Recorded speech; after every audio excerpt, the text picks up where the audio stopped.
हवामान खात्याने यावर्षी 1 जून पासून पावसाचा अंदाज वर्तविलेला आहे।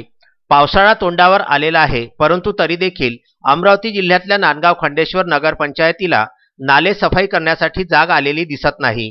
शहरातील मोठ्या नाल्यांची सफाई अद्यापही झालेली नाही। या नाल्यांची नियमित सफाई होत नसल्यामुळे सद्यस्थितीमध्ये नाले कचऱ्याने तुडुंब भरलेले आहेत। त्यामुळे ऐन पावसाळ्यामध्ये या नाल्यांमध्ये पाणी साचून एखाद्याचा जीव जाण्याची भीती व्यक्त होताना दिसत आहे।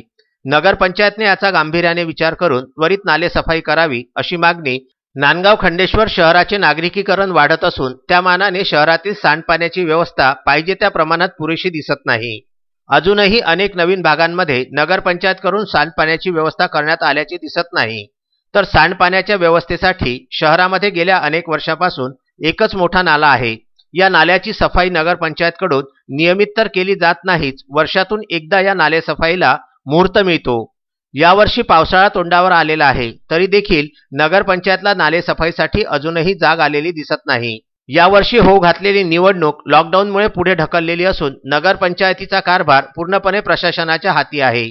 त्यामुळे आतापर्यंतचे सत्ताधारी असो वा विरोधक या नाला सफाईच्या समस्यांकडे कोणाचेच लक्ष नसल्याचे दिसून येत आहे। शहरातील चांदूर रोड परिसरासह मुख्य रस्त्यालगत मातंगपुरा भागातील नाला आज घडीला कचऱ्याने व झाडाझुडपांनी तुडुंब भरल्याचे दिसून येत असून पावसाळा तोंडावर आलेला असतानाही नाले सफाई झाली नसल्याने या नाल्यांमध्ये प्रचंड घाण साचलेली आहे।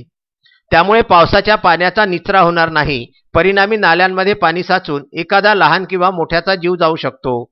नाले सफाई न झाल्यामुळे नागरिकांमध्ये प्रचंड संताप व्यक्त करण्यात येत असून येणाऱ्या नगरपंचायतीच्या निवडणुकांमध्ये सर्वसामान्य जनतेने काही आजी माजी नगरसेवकांचा आपल्या प्रभागामधूनच सफाई करण्याचा चंग बांधला असल्याची चर्चा जोर धरत आहे। नांदगाव खंडेश्वर येथून उत्तम ब्राह्मणवाडेसह सागर सव्वालाखे यांचा हा वृत्तांत।